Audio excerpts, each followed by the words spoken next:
Hi, and welcome to Sam's Stories.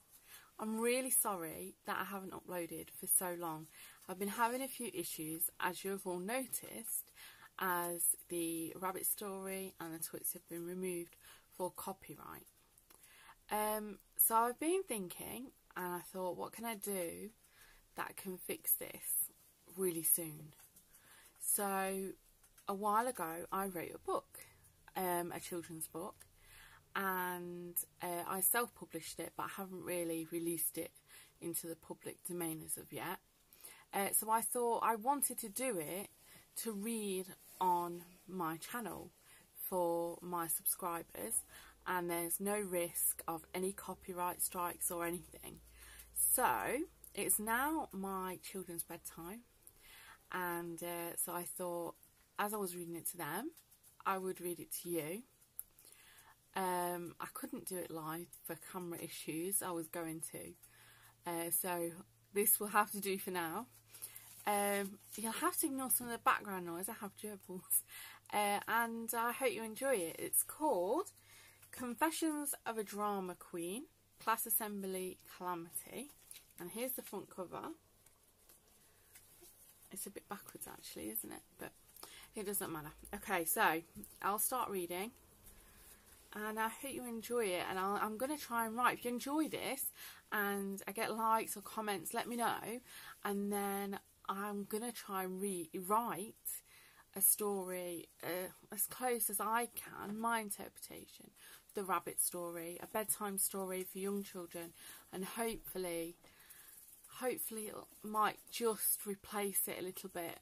Okay, you will notice soon that I will be removing some of the videos to reduce any further copyright strikes.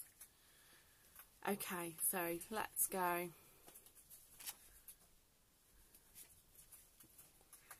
Chapter 1. Hi, my name is Freddie Farnham, and I'm 10 years old. I live in a little village called Lodgestone with my mum, my dad, and my twin sister, Francesca. Everyone says, well, by everyone, I mean my whole class, that I'm a bit of a drama queen. Well, I'm here to tell you that I'm definitely not. Firstly, I'm a boy. I sometimes think that people forget that I'm the boy twin and Francesca, is the girl twin. Yes, she likes football and basketball, and I like watching musicals and making people laugh and singing. So what? I mean, talk about sexist. Well, while we're on the subject of drama, you should have been at our class assembly last week. #fail. I just wished my mum had been allowed to film it because it would have gone viral on YouTube. In fact, the drama started well before the assembly. It started the morning my teacher, Mrs. Fountain. It's Fontaine, but what kind of name is that? Everyone calls her Mrs. Fountain. Well, not to her face, obviously. Announced that it was going to be our class assembly in just 2 weeks. Looking around the classroom, I noted a few reactions. I like to do this because I want to be a comedian when I'm older, and I watched a video on YouTube about how to be a good comedian, and it said that people watching and seeing people's reactions to things was a good place to start when you write your own jokes. So anyway, the most excited people were Ruby Downey and Zach Hunter. They are what I like to refer to as the drama club kids. Now, I like drama, but they are a bit full on, like Shakespeare and stuff. You could literally see the light bulbs above their heads as they started thinking of ideas. Taylor McKinley and his best friend Eddie Rawlins at the back looked at each other with their hands simultaneously shot into the air. Everyone knew what they were going to say. I even spied a very slight eye roll as Mrs. Fountain said, "Yes, boys." "Can we do it on football, miss?" they both blurted out in unison. Yes, there was definitely an eye roll when she replied, "Not really when we've been learning about life cycles. I know you both did your projects on the life cycle of a footballer, and that was certainly an original idea, but we must do something we all agree on as a whole class. Okay?" "Yeah, okay." They looked at each other despondently. Next, I looked towards Ebony Lount. I'm not sure why really, when I already knew what her reaction would be. disinterest. What to tell you about Ebony? If we were putting people into categories, then I suppose she would be the class bully. But she doesn't do it in an obvious way. And she doesn't just pick on the nerds or people who are small or weak. She just has a bad attitude towards everything and everyone. And for some reason, she seems to hate me. She lives next door to me, and I can't say I have ever heard her say a nice thing about anyone. Not even her best friend Angelica Hawthorne. Angelica Hawthorne, with her golden curls and deep blue eyes you could just get lost in. She's so smart. Sorry, I lost myself there. It's not that I exactly fancy Angelica or anything. She just seems to pop into my head at unexpected times, and when I look at her, time just sort of slows down. I think it's a crush. I'm 10 now. These things are normal, I think. And it's not like I ever have a chance with her anyway, because she's always with Ebony. My best friend Charlie Heathcote was tapping me on my arm, and when I looked at him, he had a massive grin on his face and kept looking towards Angelica, then to me. I think I must have been staring again. Charlie thinks it's hilarious that I'm obviously madly in love with Angelica. Charlie's words, not mine. Chapter 2. All lunchtime that day, me and Charlie talked about the assembly. Now, as I mentioned before, I really like performing, and I don't mind admitting that I was really hoping for a starring role. The whistle blew for the end of lunch. I did say we lived in a little village, and Lodgestone Primary School is a little village school with just 200 pupils, so a whistle is quite sufficient to signal the end of playtime and lunchtime. When we were all sat in our seats, Miss Stewart, our class assistant, announced that while Mrs. Fontaine was in a meeting, we were going to have a brainstorming session to come up with ideas for the assembly. There was a lot of commotion in the classroom as everyone started to voice their ideas, all at the same time. Miss Stewart had to really raise her voice to make us be quiet, and she always says that she should never have to do that, ever. Well, we all shut up pretty quickly, apart from Ruby, who seemed to think someone had made her the director or something. Miss Stewart, I think we should all sit on the carpet in a big circle, then anyone who has an idea can tell me and I can write them on the whiteboard and then we can all vote. I think that's a good idea, Ruby, but I think perhaps you should sit on the carpet too and I will do the writing, Miss Stewart said patiently.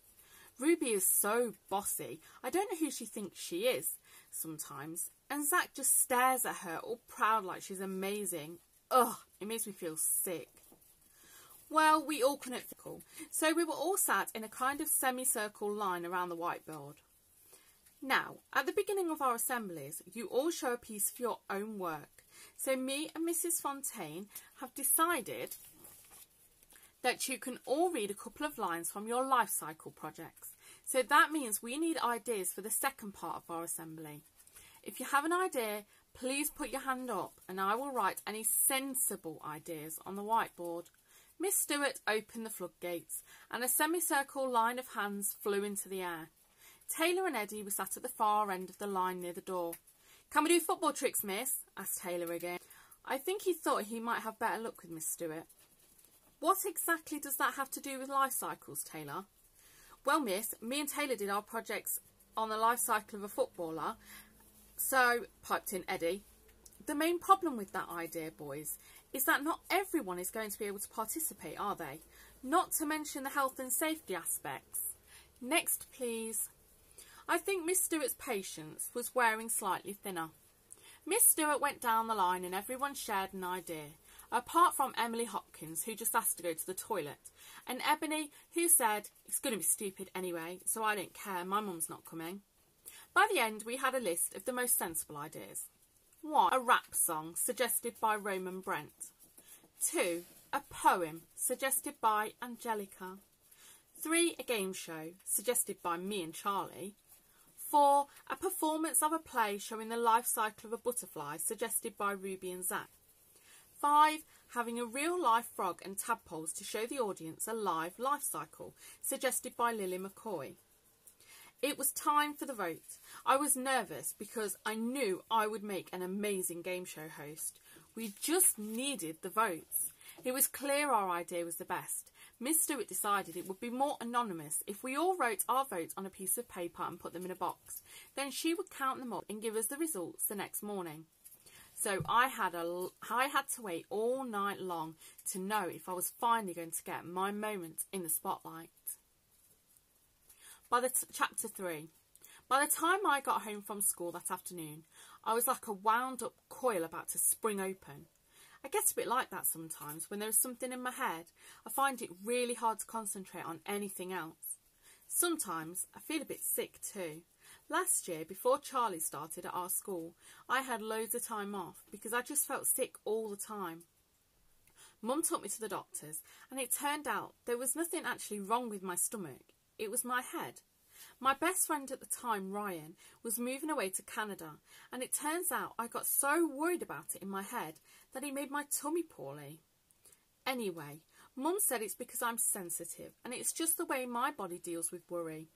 It was worse because I was worrying about feeling sick, and that made me feel sicker. I know it sounds crazy, but as soon as I knew it was all in my head, I felt better. Bodies are so weird. I went into the kitchen where Mum was making dinner, and I knew I was hungry, but I just kept looking in the cupboards and in the fridge, but couldn't find anything that I wanted to eat. Mum got a bit annoyed because I was getting under her feet, but she knows what I'm like, and when she looked at my face, she knew something was wrong. I sat down at the table and she came and sat next to me. "Freddie, is something the matter?" she asked. I told her everything that had happened that day. It all poured out and she had to tell me to slow down twice. Just then, Frankie came into the kitchen. We might be twins, but we couldn't be any more different. She is so cool and calm about everything. Mum asked her if she was looking forward to the assembly, and she just said, "Yeah, it should be fun, especially if they go with Freddie's idea. It's actually good. I voted for you, Fred, so did Lily." That made me feel so good. I'm still in shock that Frankie actually paid me a compliment. Because we are twins, we're probably a bit closer than normal brothers and sisters. You can't avoid it, really. We were born together and did everything together until we were probably 5 or 6. Mum gave me a hug and told me that whatever happens, it will be great, and she couldn't wait to come and watch. Then went back to making dinner. I've got to admit, I think I've got pretty good parents. I know you're supposed to hate them and moan about them, but I really can't. My mum works at home as a writer for magazines and stuff. She says she wants to work at home because she doesn't want to miss out on a second of mine and Frankie's lives. My dad works at a place that sells wood. I think he sorts out where all the lorries are going, transport manager or something. He's pretty laid back and enjoys being outside, so we go on lots of adventures as a family, like snorkelling in the sea, dolphin watching and rock climbing. I didn't have any homework, and me and Charlie were working together on an epic world on Minecraft, so I thought I would go and draw some more plans before dinner. That should take my mind off things for a while. Me and Charlie are allowed to join each other and work on our worlds after dinner until 6:30 p.m. as long as we have done our homework and my bedroom is tidy. So I thought I would empty my head a bit and get some ideas on paper. Chapter 4. That night had to have been the longest in the history of the world. When I did finally fall asleep, I kept having really weird dreams. I literally had about 10 dreams in one night, and I can't really remember any of them, except for the fact that they were weird. I met Charlie at the gate, and we walked to class together, talking about our game show idea. He was just so confident it was going to be chosen. I wish I felt that confident. When we got into the classroom and sat down, I noticed the box that the votes were put into was on the desk with an envelope on the top. My stomach did somersaults, like pancakes being tossed on Pancake Day. Finally, after what felt like an eternity, Miss Stewart stood in front of the room and picked up the envelope. My heart seemed to stop still as I waited to see what she was going to say. Morning, children. I know you are all very anxious to hear the results of yesterday's vote, so I won't make you wait any longer. I counted up the votes last night and have the results in this envelope. She very slowly, or so it seemed, began to open up the envelope. It was like I was looking at Angelica. Everything was happening so slowly. At last it was open. Okay, the idea that got the most votes was Everyone in the class started doing a drum roll by tapping on their desks. Miss Stewart put her hand up to signal quiet. A game show suggested by Freddie and Charlie. Well done, boys. I honestly thought I was going to pass out. All of these feelings bombarded me, all at the same time, like doing the ice bucket challenge. Pride, relief, excitement. I felt a huge grin spread across my entire face as I jumped up and punched the air. Yes! I looked over to Charlie, who looked equally happy, if not slightly smug. The room erupted into life as everyone began discussing ideas and opinions. Quiet now, I haven't quite finished, Miss Stewart continued. Mrs. Fontaine and I have had a little chat this morning, and we agree that even though it didn't win the vote, we really like Lily's idea of having a live life cycle, so we're going to add that in the middle. Well done, Lily. Lily was Frankie's best friend, and as we weren't allowed to vote for our own idea, I had voted for her idea, and as I found out the night before, she had voted for mine too. I looked across the room, and she looked so happy it made me feel all warm inside. I just had loads of ideas now about what the game show was going to be like. Me and Charlie had already decided that I would be the host and he would be my assistant. Everything was going so well. That was until Mrs. Fountain stood up. Her glasses falling from her head and bouncing on her pointy nose. Thank you, Miss Stewart, she said, pushing her glasses back onto her brown curly hair. We have decided that the only way for it to be fair is to hold auditions for the main roles in the game show segment of the assembly. This will be informal and fun. Myself and Miss Stewart will be judges, along with Mr. Chatham. He is the head teacher. We will hold them tomorrow after lunch. I felt the grin fall from my face. I had just assumed that me and Charlie would take control of the game show, as it was our idea. An audition? What could I do? Chapter 5. One of the best things about my best friend Charlie Heathcote is that he can always make me feel better. I was feeling really down, but at lunchtime me and Charlie were talking about the auditions, and he told me that no matter what I did, I would make everyone laugh because I was so funny. Charlie is taller and thinner than me, with floppy blonde hair that falls into his face all the time. He likes to laugh and is always smiling. I think that's why we get on so well, because I laugh a lot too, and I like to make people laugh. After much deliberation, we decided that I should do in my audition exactly as I wanted to do in the game show. I should be a game show presenter and show the judges just what I could do. Mrs. Fountain had put a list up, and if you wanted to audition, then you had to put a tick against your name. Anyone that didn't could sit and watch the auditions. Me and Charlie put big ticks next to our names. I decided I needed to practice hard to make sure I nailed it. I know what you're thinking. Aren't I taking this a bit too seriously? It's only a class assembly, but I really felt like this was going to be my first chance to show people what I could do.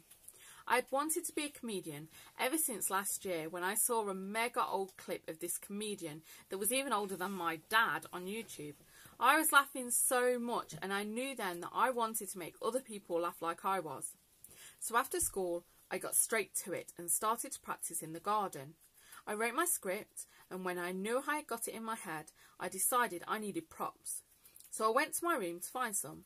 When I came downstairs, Frankie burst out laughing. She wasn't being mean, it was exactly the reaction I was hoping for. I had a rainbow curly clown wig on my head, Frankie's sparkly waistcoat, and a pretend microphone in my hand that I've had since I was about 3. In my head, I had a picture of me performing in front of the whole school. I went back into the garden and continued to practice. After about 5 minutes, I heard a stifled laugh from the other side of the fence. As I mentioned before, I live next door to Ebony Lount, so I was immediately suspicious. I went further down the garden where the fence was a bit lower and looked over. There was Ebony, crouching down, her scraggly red hair hanging down, covering most of her face, looking through a hole in the fence. How long had she been there? I was furious. "Hey, what are you doing looking through my fence?" I shouted angrily. Ebony jumped slightly and stood up, staring at me with her squinty green eyes. I think you will find this is our fence. That's why my dad had to replace 2 fence panels when the wind blew them on top of our shed. Do you know you look an idiot? Now, I know I said I wanted to make people laugh, but I didn't mean Ebony. I actually didn't think she could laugh. It doesn't matter whose fence it is. Don't you know you look creepy watching people throw fence? Ebony started to walk back towards her house, her long arms swinging next to her stick-thin frame. Just before she went in the door, she turned and said, "Just thought I would tell you, it's rubbish. If that's your audition for tomorrow, don't bother." And then she was gone. I told you she was mean. I think the only reason Angelica is friends with her is because their mums are best friends. Well, I wasn't going to let her get me down. I was excited and quietly confident that I had it in the bag. Little did I know how mean Ebony could really be. Chapter 6. I woke up bright and early on the day of the auditions. I wanted to make sure I had everything organised and I didn't forget anything. I had put all my props in a bag before I went to bed, but I wanted to triple check that everything was there and practice my lines again too. I can be a bit obsessive about things, but Dad says it's just because I'm a perfectionist. By the time I met Charlie on the corner of our road, I was confident nothing could go wrong. Mrs. Fountain and Miss Stewart struggled to keep everyone calm that morning. As soon as their backs were turned, someone was whispering about the auditions that afternoon. Lunchtime couldn't come soon enough. As soon as we were dismissed, me and Charlie headed to our spot. It was a quiet area, not many people went too much, next to the vegetable garden. We put our stuff on our picnic table and took turns to practice while the other watched. Charlie was doing street dancing. It's his passion. He's been doing it since he was 5 and he's brilliant. And I'm not just saying that because he's my best friend. He really is amazing. After the whistle blew signalling the end of lunch, me and Charlie raced into class. We were eager to see what order the auditions were in. Miss Stewart had put a new list up with all the names of the pupils auditioning and in what order. The list looked like this. Auditions. 1. Ruby and Zach. 2. Angelica. 3. Taylor and Eddie. 4. Ebony. 5. Freddie. 6. Charlie. Had to read it twice. Ebony? I didn't even see a tick next to her name the day before. What could she be doing? At least I was after her, so I could cheer everyone up. The rest of the class went into the hall to sit down, while those of us who were auditioning could use the changing rooms to get ready. It wasn't going to take us long to get ready, and we were the last 2, so me and Charlie stood in the corner of the hall watching the competition. First were Ruby and Zach. They were performing a scene from Romeo and Juliet. I told you they were a bit over the top with the whole drama thing. He wasn't bad though, just weird, and I could barely understand a word of it. I could just tell the teachers loved it. I was starting to get a bit nervous now. Next was Angelica. She really does look like an angel. Sorry, I'm doing it again. This time Charlie was jabbing me in the side with that stupid grin on his face. Angelica read a poem she'd written about a chick growing into a bird. He doesn't sound great, but he was good. Taylor and Eddie came bounding out of the changing rooms in their football kits like a couple of excited puppies, no guessing what they were going to do. They spent about 5 minutes bouncing balls on various parts of their bodies and finished with a knee slide down the hall. He was impressive, I have to admit. Now I really was nervous. Me and Charlie went into the boys' changing rooms to get ready. We thought we could hurry and get back before the end of Ebony's audition because we were both just as curious as one another to see what she was going to do. About 90 seconds later, I was walking towards the double doors that led into the hall. I could hear Ebony talking loudly from here, but couldn't make out what she was saying. I caught a flash of something red through the glass in the doors. When I opened the door and saw Ebony, it took a few seconds to process what I was seeing. What was she doing? I looked at Charlie, just as he looked at me, and I knew that what I thought was happening was actually happening. My chest felt tight, and I didn't think I could breathe. I backed up towards the doors, and before I could stop myself, I was pushing them open and walking fast. Chapter 7. I was sat there on a little bench in a changing cubicle in the boys' changing rooms, hot tears running down my cheeks. I didn't even remember getting there. All I remembered was seeing Ebony Lount, doing exactly what I was about to do. She must have been watching me the whole time the night before. Why would she do this? Just then I heard a voice calling my name. It was Charlie. I couldn't even speak, but he must have seen the closed door and figured where I was. Freddie, are you okay? What happened? I swallowed the lump in my throat and managed to reply. She was watching me practice last night. What? You mean she copied you? We have to tell Mrs. Fountain. Then you can do your audition. Charlie was right, but no one was going to believe it. It could have been a coincidence. I had no proof. Charlie knew I was right, and as usual, he knew just what to say. Freddie, you have to do something. Do your jokes. Put that sparkly waistcoat back on, grab your microphone and go and show them what you've got. He was right again, I knew it. I unlocked the door and he passed me my waistcoat. I'll go and tell the teachers you had to use the toilet and ask if I can go before you to buy you some time. I know you can do this, mate. Then he left the changing rooms. I could not let that bully beat me. My mum always says that sometimes to beat bullies, you have to rise above it. Be the bigger person and show them that they can't bully you because you will not be a victim. Inside, I felt a mushy mess and I was worried I was going to cry again. But I wasn't. I went to the mirror and looked at my face. It was a bit red and so were my eyes. My light brown wavy hair was even more of a mess than usual, where I had taken the wig off in a hurry. When I got to the changing rooms, so I tidied it up and smiled. I could do this. I would do this. As I opened the door of the changing rooms, Ebony was walking past. She turned and smiled at me. I looked her hard in the eyes and smiled back. Her face fell as I turned away and walked with my head held high towards the double doors leading to the hall. Charlie was just finishing as I walked through the doors, and I could tell by the look on the teachers' faces he had done amazingly, as usual. I winked at him and he gave me a high five as I walked towards the centre of the hall to do my audition. Right, I'm going to leave it there and we'll do the rest hopefully tomorrow, if not the next day. I hope you liked it. If you did, please leave a like and that will let me know to do more like this. Okay? Thank you very much and thank you for your continued support. Good night.